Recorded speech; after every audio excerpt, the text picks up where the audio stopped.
আজকের ভিডিওতে তিনটে বিষয় নিয়ে কথা বলবো। একটা হচ্ছে তো মোহামেডান ম্যাচ, এত সহজে তো আর মোহামেডান ম্যাচটা ভোলা যাচ্ছে না, চোখে লেগে আছে পাঁচটা গোল। তো ওটা নিয়ে একটু না বললে তো ভালো লাগছে না, তাই ওটা নিয়ে তো একটু আলোচনা করবই।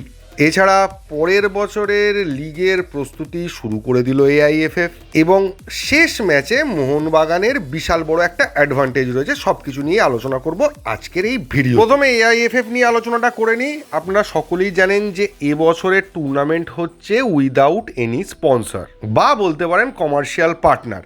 তো এটা তো বছরের পর বছর হতে পারে না। এটা ছোট লিগ, কয়েক মাসে শেষ করতে হবে, এমার্জেন্সি লিগ শেষ না করলে ব্যান খাওয়ার সম্ভাবনা আছে, সেই সমস্ত মাথায় রেখে এবছরের লিগটা করা হচ্ছে। তো এবছরের লিগটাকে আপনি নিয়ম রক্ষার লিগ বলতে পারেন। তো সেক্ষেত্রে কোনো রকমের লিগটা হয়ে যাবে, কিন্তু বছরের পর বছর কমার্শিয়াল পার্টনার ছাড়া তো লিগ হওয়া সম্ভব নয়।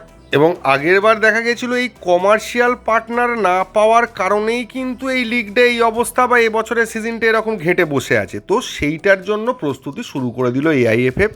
তারা আগামী বছরের লিগের জন্য কমার্শিয়াল পার্টনারের টেন্ডার ডাকলো।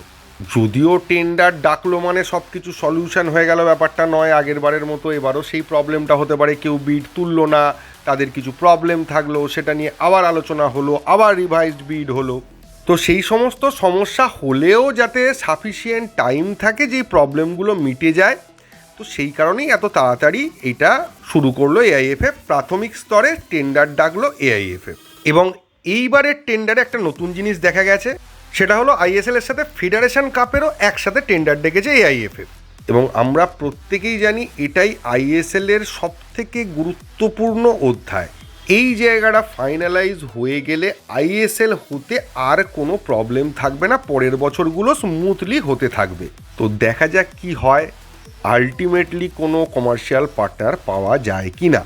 এবার যদি মোহামেডান ম্যাচটা নিয়ে কথা বলি, তো মোহামেডান ম্যাচে মোহনবাগান দুর্ধর্ষ খেলেছে, 5টা গোল করেছে, সব ঠিক আছে। কিন্তু মেন যে প্লাস পয়েন্টটা রয়েছে সেটা হচ্ছে, আগেও আমরা মোহনবাগানকে বিভিন্ন উইক টিমের বিরুদ্ধে খেলতে দেখেছি, সেখানে মোহনবাগান কোনো রকমের 2 গোলে জিতেছে, কিছু ভুল ত্রুটি করেছে। এমনও হয়েছে আগে দেখা গেছে যে ম্যাচটা শিওর জেতা ম্যাচ, সেই ম্যাচ ড্র করে পয়েন্ট লুজ করেছে। অপোনেন্টকে একটু বেশি ক্যাজুয়ালি নেওয়ার ফলে, ক্যাজুয়াল অ্যাপ্রোচের জন্য অনেক প্রবলেমও ফেস করেছে মোহনবাগান এই ধরনের উইক টিমের ম্যাচগুলোর ক্ষেত্রে। লাস্ট ডেম্পো ম্যাচটা মনে করে দেখুন, ডেম্পো ম্যাচ ড্র করার জন্য মোহনবাগানকে টুর্নামেন্ট থেকে ছিটকে যেতে হয়েছিল।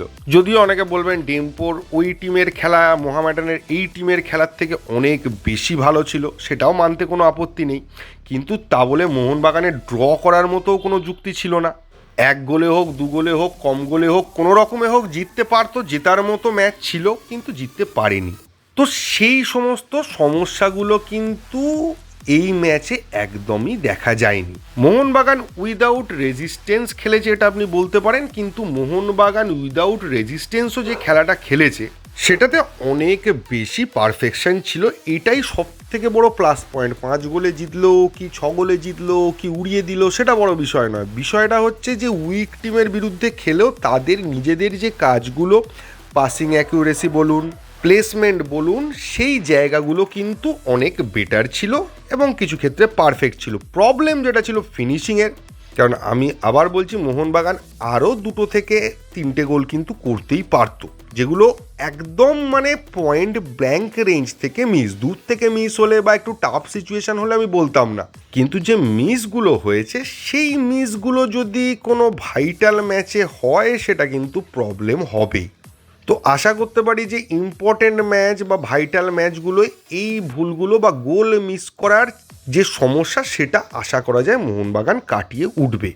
তবে আরও একটা পয়েন্ট আমার চোখে পড়েছে, সেটা হচ্ছে মোহনবাগানের 5টা গোলের মধ্যে কিন্তু 2টো মাত্র গোল টিম গেম থেকে এসছে, বাকি কিন্তু 3টে গোলই ইন্ডিভিজুয়াল ব্রিলিয়ান্সের গোল।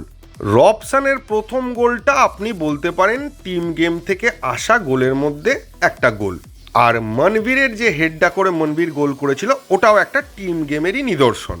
কিন্তু রবসানের সেকেন্ড গোল, যেটা বাঁক খেয়ে ওইভাবে ভেতরে ঢুকলো, ওটা তো রবসানের ক্রেডিট ছাড়া অন্য কোনো প্লেয়ার ওখান থেকে গোল করতে পারতো কিনা সন্দেহ রয়েছে।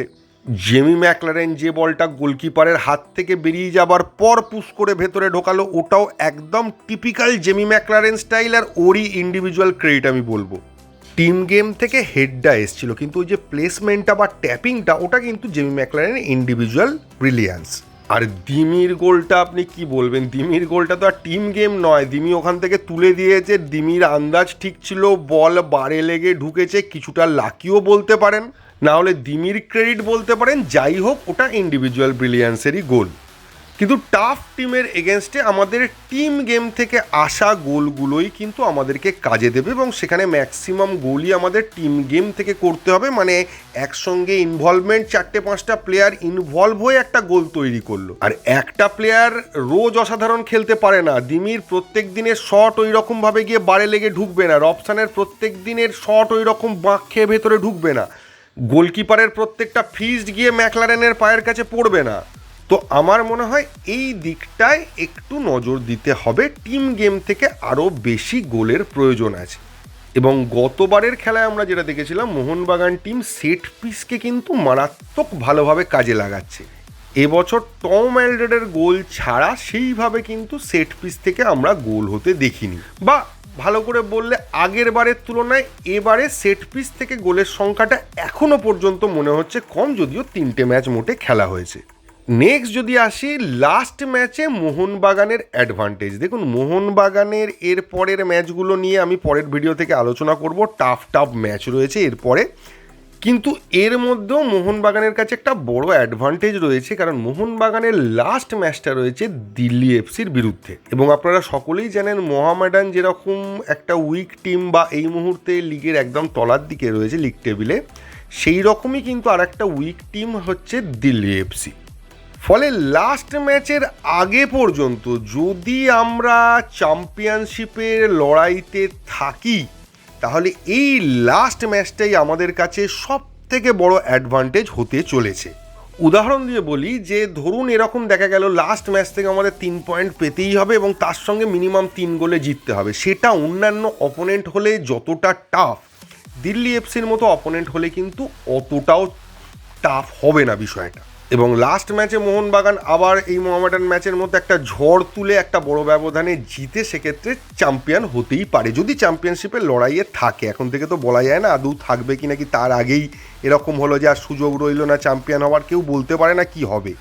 তবে যদি চ্যাম্পিয়নশিপের লড়াই থাকে আর লাস্ট ম্যাচ পর্যন্ত যদি সেটা টিকে থাকে, তাহলে সেটা মোহনবাগানের কাছে এই দিল্লি ম্যাচটা বিশাল বড় অ্যাডভান্টেজ হয়ে আসতে চলেছে। তো এরপরে আস্তে আস্তে পরবর্তী ম্যাচ, মানে আসল ম্যাচগুলো আসছে, সেগুলো নিয়ে আলোচনা করব এই ভিডিওতে। এইটুকুই, থ্যাংক ইউ, ধন্যবাদ এবং জয় মোহনবাগান।